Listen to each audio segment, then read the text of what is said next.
আমি তো আর বসতেছি না চাচা, সারাটা দিন আমি জানিছি যে আপনি ঘরের মধ্যে নেই, আপনি গেছেন সেই ঢাকা, আর ঘরের মধ্যে আপনি আসন পেতে বসেছিলেন।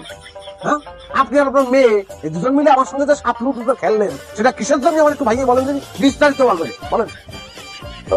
হয়ে গেছে, বসো, আমি সব কথা শুনতেছি তোমার। বাবা না, তোমার যদি কথা থাকে তাহলে তুমি বাড়িতে বেরো। এই লোক আমার বাড়িতে থাকতে পারবে না, তারা যাও বাইরে যাও, কথাবার্তা শেষ করে বসে আসবে। আমি আনতে নড়তেছি, আমি বসেছি মানে বসেছি। আমার সমস্যার সমাধান যদি ঠিক মতো ঠিক না হয়, তাহলে পরে এই বাড়িতে আমি লঙ্কা কাণ্ড বাঁধাবো। আমি কয়ে এই, আপনার সাহস কত বড়, আপনি আমাদের বাড়িতে এসে আমাদের হুমকি দিচ্ছেন। হুমকি দিচ্ছি, কারণ আপনাদের জন্য আমার হাওয়া দিয়ে ভাঙিয়ে গেছে। আমি পরিণত একটা বউ খেলা আছি, এত সহজে তো আমি কাউকে ছাড়বো না, ছাড়তেছি না। আচ্ছা, তোমার বিয়ে হয়ে গেছে, তুমি আমাকে জানাচ্ছ কিসের জন্য? ধরাবো না কিসের জন্য বলেন দেখি। পরে আপনার সঙ্গে আমার কথা হলো, আপনি কলেন যে ভিসা হয়েছে।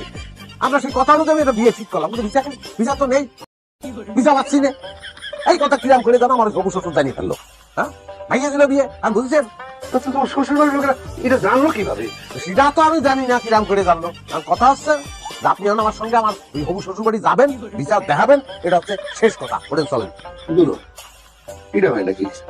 পাগলামি বাদ দাও তো। আমাকে উপর থেকে এমন জানানো হয়েছিল, তাই তোমাকে আমি করছিলাম। একবার 1 মাসের মধ্যে তোর ভিসা এসে যাবে, আমি কথা দিচ্ছি। কুলো ঝুলোচ্ছেন। চাচা শোনেন, কুলো হোক গাজর হোক আর শালগম হোক, কোনো সবজিতেই আর কাজ হবে না। বাবা, আরেকটা কথা কই, মন দিয়ে শোনো। বুঝে ফেলেন। তুমি চলে যাও, আমি কথা দিচ্ছি। তোমার টাকা, আমরা ভিসা, আমি যে কোনো ব্যবস্থা করবোই। সরি জড়িত তো আমার হচ্ছে না, আমার পিছনে ফিরে যাওয়ার কোনো রাস্তা খোলা নেই, সব বন্ধ হয়ে গেছে। আমি বাড়ি গেলি হয় আমার ভিসা যাবে, না হলে বাড়িতে আমার 5 লাখ টাকা যাবে, নাহলে আমার লাশ যাবে। বুঝেছেন? আমার কিছু করার নেই, আমি ঘুমোয় থাকবো। হ্যাঁ, আমার খাতা বালিশ কোনো কিছু লাগবে না, খাবারও দিতে হবে না, আমি ঘুমোয় থাকবো। আপনি ব্যবস্থা করেন। বুঝতে পেরেছি, তবে সবকিছু খুলেই করছি।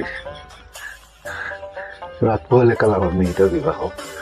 তুমি যদি এরকম করো, তাহলে তো চাপে পড়ে যাই, বিপদে পড়ে যাই।